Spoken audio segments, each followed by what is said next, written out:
7 दिनों में 3 बार और पिछले महीने लगभग 4 बार भूकंप के झटकों से दहली है दिल्ली। क्यों हो रहा है ये और क्या ये कोई बड़े खतरे की घंटी है? ये समझने के लिए आज हम बातचीत कर रहे हैं जयश्री सामवाल भट्ट से, जो कि Jawaharlal Nehru centre for advance scientific research जो बेंगलुरु में स्थित है, उसकी जियो साइंस यूनिट में कार्यरत एक वरिष्ठ साइंटिस्ट है। जयश्री जी, आपका एबीपी न्यूज से बात करने के लिए बहुत बहुत धन्यवाद।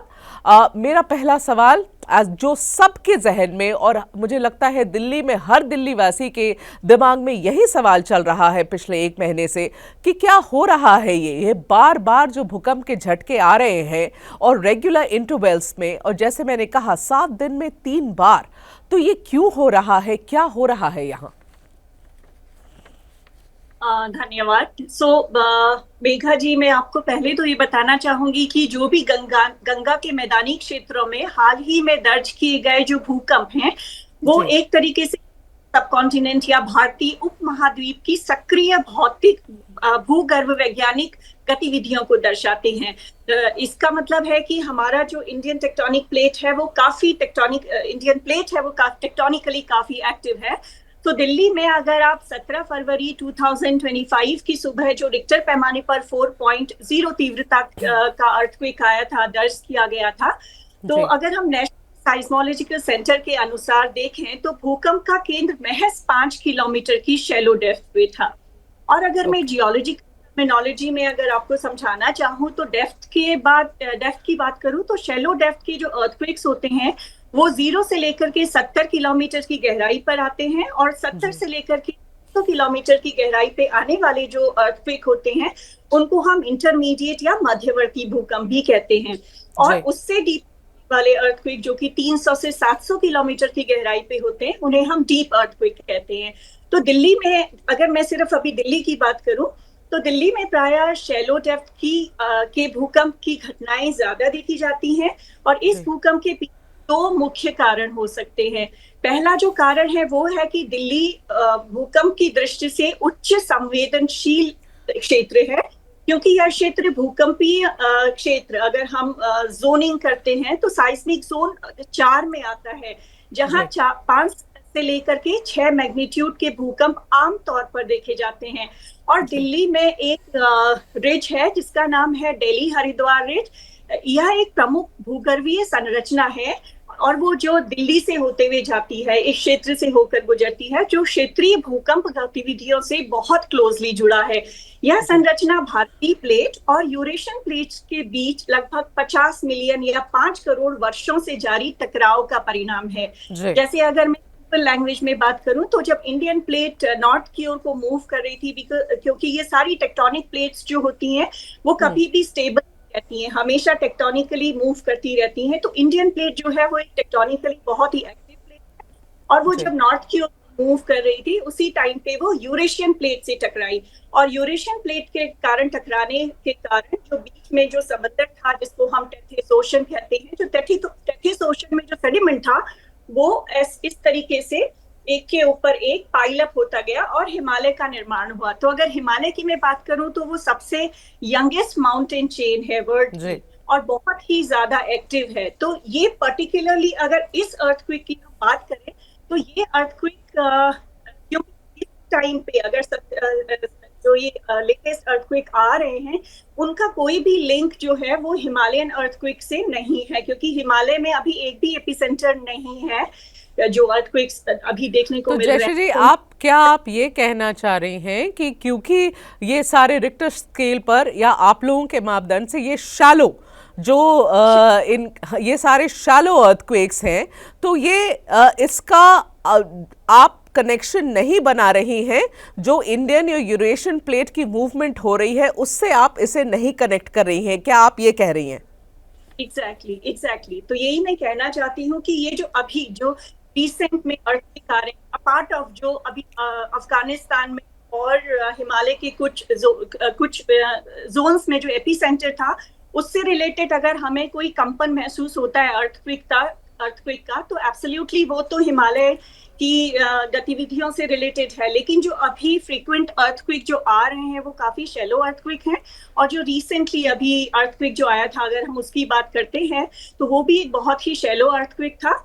और जनरली जब हम देखते हैं ना अर्थक्वेक क्यों आते हैं, तो अगर जी। इन जनरल में अगर मैं बताऊं, तो जो प्लेटों के किनारे होते हैं, कभी कभी जैसे मैंने आपको बताया कि इंडियन प्लेट सबसाइड कर रही है यूरेशियन प्लेट में, और कभी कभी ये सबसिडेंस जो है रुक जाता है, और उसके रुकने की वजह से बहुत सारा स्ट्रेस जो है वो जमा हो जाता है। अब इस स्ट्रेस को रिलीज होना है, तो वो अर्थक्वेक के फॉर्म में एक रप्चर होता है, और अर्थक्वेक के फॉर्म में ये सारा का सारा स्ट्रेस रिलीज होता है। तो इस तरीके का अर्थक्वेक, तो ये जो अर्थक्वेक अभी दिल्ली में आ रहे हैं फ्रिक्वेंटली, ये जी। इस प्रक्रिया से जुड़े हुए नहीं हैं। तो दूसरा संभावित कारण जो है अर्थक्वेक के आने का, वो हो सकता है भूजल का अत्यधिक निष्कर्षण, या हम उसको बोल सकते हैं एक्सेसिव ग्राउंड वाटर एक्सट्रैक्शन। तो वैज्ञानिक अध्ययनों अच्छा। के यह प्रमाणित हुआ है कि भूजल का अत्यधिक निष्कर्षण, यानी कि अगर हम एक्सेसिव ग्राउंड वाटर एक्सट्रैक्शन करते हैं, तो भी वो कहीं ना कहीं भूकंपीय गतिविधियों को प्रेरित कर सकता है। होता क्या है कि जब चट्टानों के भीतर जल हाँ। या पानी का कम होता है, तो तनाव मुक्त होकर कंपन उत्पन्न होता है।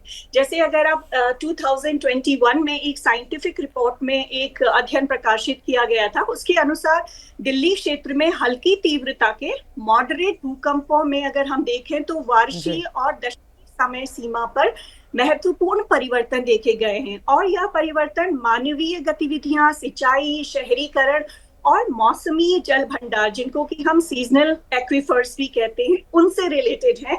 और इंडो गैंजेटिक प्लेन, जैसा कि आप भी जानती हैं कि वह एक बहुत बड़ा बेसिन है फ्रेश वाटर एक्वीफर्स का। हाँ तो जो हाँ। और दुनिया के कई अन्य हिस्सों में भी एक्सेसिव ग्राउंड वाटर एक्सट्रैक्शन और भूकंपों के बीच संबंध देखने को मिले हैं। हालांकि ग्राउंड वाटर एक्सट्रैक्शन और भूकंपीय गतिविधियों के बीच संबंध को अभी बेहतर ढंग से समझने के लिए और अधिक जियोलॉजिकल एविडेंस की जरूरत है, और अधिक अध्ययन की आवश्यकता है।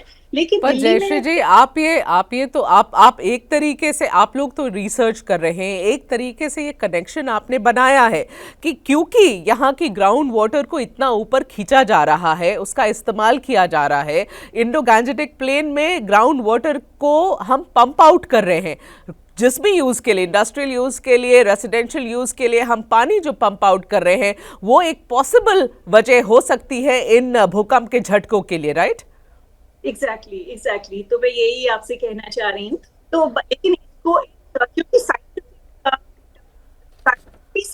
काम है, अगर साइंटिफिक कुछ बोलते हैं तो उसके लिए हमें बहुत ज्यादा आधार की जरूरत होती है, कुछ बोलने के लिए साइंटिफिक एविडेंस की जरूरत होती है। तो ये साइंटिफिक एविडेंस अभी काफी सारे वैज्ञानिक इस पे शोध कार्य कर रहे हैं, और आने वाले टाइम पे ये कंफर्म भी हो जाएगा कि क्या एग्जैक्टली क्या रीजन है। क्या ग्राउंड वाटर एक्सट्रैक्शन की वजह से छोटे छोटे भूकंप आते हैं, स्पेशली दिल्ली वाले रीजन में या इंडो गैंजेटिक प्लेन में।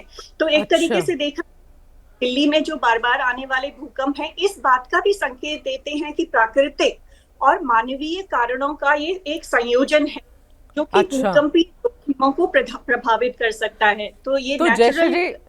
जी, जी जी जी, I understand that. Jayshree ji, मैं आखिर में आपसे सिर्फ यही समझना चाहूंगी कि बहुत सालों से, लगभग पिछले 7 8 10 सालों से ये बात बार बार कही जा रही है कि एक प्रिडिक्शन है, जियोलॉजिस्ट लोगों ने ये प्रिडिक्शन किया है कि एक ग्रेट हिमालयन अर्थक्वेक आएगा, एक बड़ा ग्रेट हिमालयन अर्थक्वेक आएगा इसी एरिया में जहां हम बैठे हैं, दिल्ली और दिल्ली के आसपास के एरिया, जो आप पाकिस्तान से इंडो गैंजेटिक प्लेन जो शुरू हो रहा है और गुवाहाटी असम तक जाता है, ये पूरे स्पेस में एक इतना बड़ा अर्थक्वेक आएगा जो इस पूरे एरिया को ध्वस्त कर देगा, बहुत हानि होगी। ये ग्रेट हिमालयन अर्थक्वेक की बात जो बार बार करते हैं, क्या इस बार जो इतने भूकंप के झटके आ रहे हैं, सवाल यही फिर उठे कि क्या ये उसके संकेत है? उस बारे में आप क्या बताएंगे? आप जैसा जानना चाहती हैं कि क्या ये एक बड़े भूकंप की संभावना है, यस, जी। बड़े भूकंप की संभावना तो है। क्योंकि अगर हम देखें, जो हम लोग भी काफी 20 सालों से काम कर रहे हैं इंडो गैंजेटिक प्लेन्स में, और उसके बाद में हिमालय की हम संरचना देखते हैं, तो हम से शुरू करते हैं एफबीटी, फिर हम हिमालयन फ्रंटल थ्रस्ट की ओर को आते हैं। फ्रंटल थ्रस्ट के फ्रंट में आपका इंडो गैंजेटिक प्लेन है। तो हिमालय में यानी कि यूरेशियन और इंडियन प्लेट के टकराव की वजह से जो स्ट्रेस डेवलप हो रहा है, अगर वो स्ट्रेस टाइमली बाहर आता रहता है, स्ट्रेस जो है वो टाइमली रिलीज होता है, तो कोई बड़े भूकंप की संभावनाएं कम हो जाती हैं उसकी वजह से।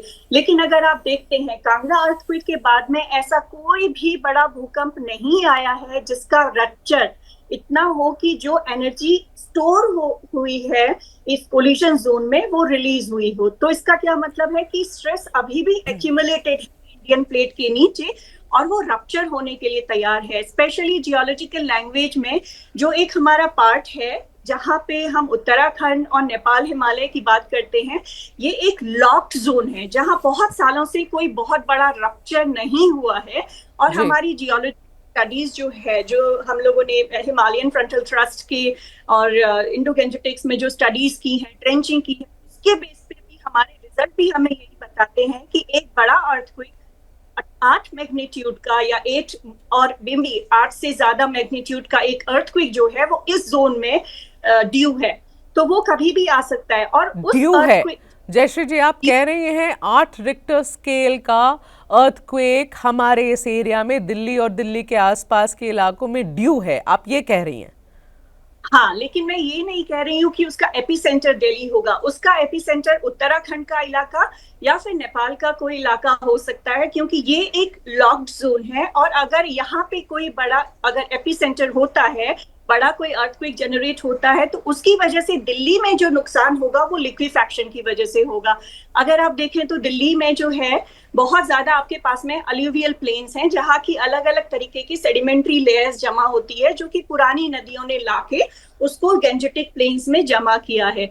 तो अगर ऊपर कोई भूकंप आता है तो उसकी तरंगें नीचे आपकी गैंजेटिक प्लेन में भी आएंगी और उन तरंगों की वजह से लिक्विफैक्शन होगा। पोर वाटर प्रेशर की वजह से जो पानी जो इन पुराने नदियों के सेडिमेंट में जो पानी जमा है वो पोर वाटर प्रेशर की वजह से जमीन फाड़ के ऊपर आएगा और जिसकी वजह से दिल्ली में नुकसान होने की संभावनाएं बहुत बढ़ जाती हैं। तो कहीं ना कहीं अगर हम देखें तो ये जो 8 मैग्नीट्यूड का अर्थक्वेक का प्रेडिक्शन किया हुआ है इंडियन जियोलॉजिस्ट ने, और बाहर से भी काफी सारे जियोलॉजिस्ट हैं जिन्होंने प्रेडिक्शन किया, तो उसकी वजह अगर उत्तराखंड या नेपाल वाले रीजन में कोई बड़ा अर्थक्वेक आता है तो सीधे सीधे उसका असर जो है वो हमारे गैंजेटिक प्लेन पे हम खतरे से बाहर नहीं है, दिल्ली खतरे से बाहर नहीं है।